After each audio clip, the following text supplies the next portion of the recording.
Hi everyone, so I made it to the retreat today and it was very worthwhile going. I wish I had remembered the other 2 days, but anyway, I'm glad I made it today. It was good to see familiar faces, and Father gave us 7 words that we can reflect on and take with us to pray about and to carry the retreat into our week. So I posted them for people. The first, it's love, and that's the one I wanted to share on. Basically, if you can take that famous verse from Corinthians 13, and wherever it says love, put your name in there. The verse about love is patient, love is kind, love is not jealous, conceited, or proud, love is not selfish or irritable, love is not happy with evil, but is happy with the truth. These 3 remain, faith, hope, and love, and the greatest of these is love. And wherever that word love is, replace your name and see if you can say that with confidence in the Lord. And if you can't, then it's something to reflect on, to think about. And I enjoyed the retreat. Lots of people were taking notes. I didn't take notes. I was focusing on Father and focusing on the message and what he was saying.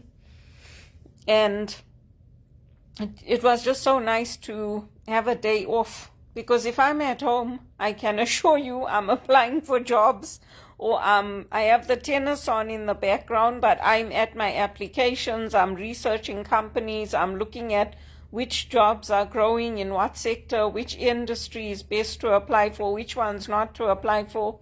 So it was good for me to just be in the church today and to just focus on the retreat.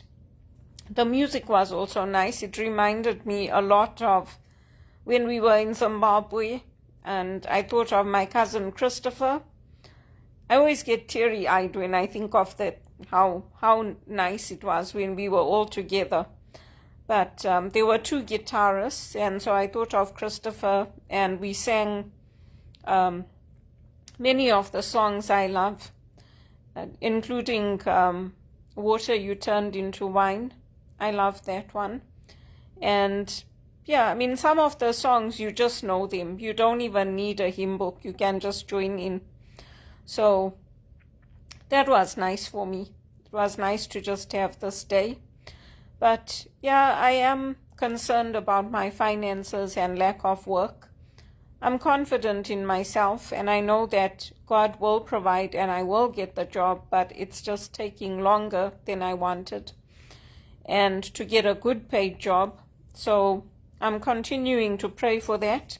And if anybody is willing to lend me the money for my rent, please reach out to me, and reach out to my mom if you don't want to reach out to me. Especially family friends who know my mom, reach out to her.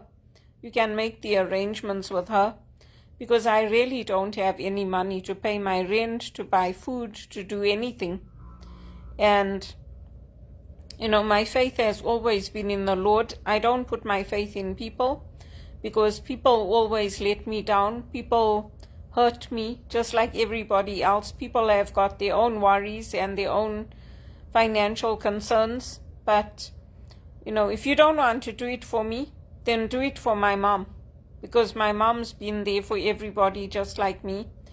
And you know, I really, really just want to have that money coming in to pay my rent.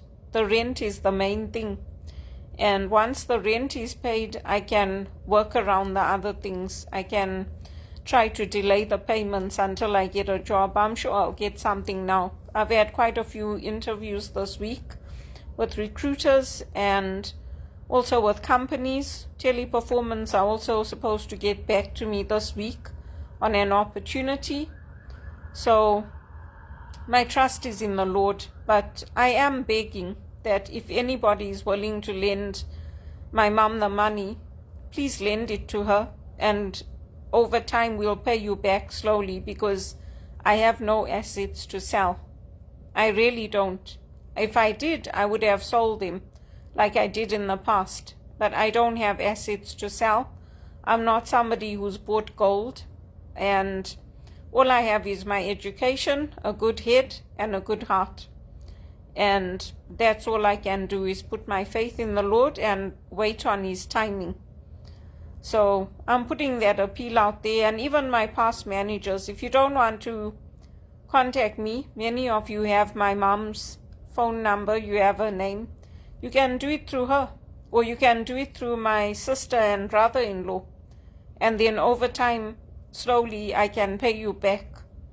But I'm not asking for the impossible. $3,000 is not, it's not millions.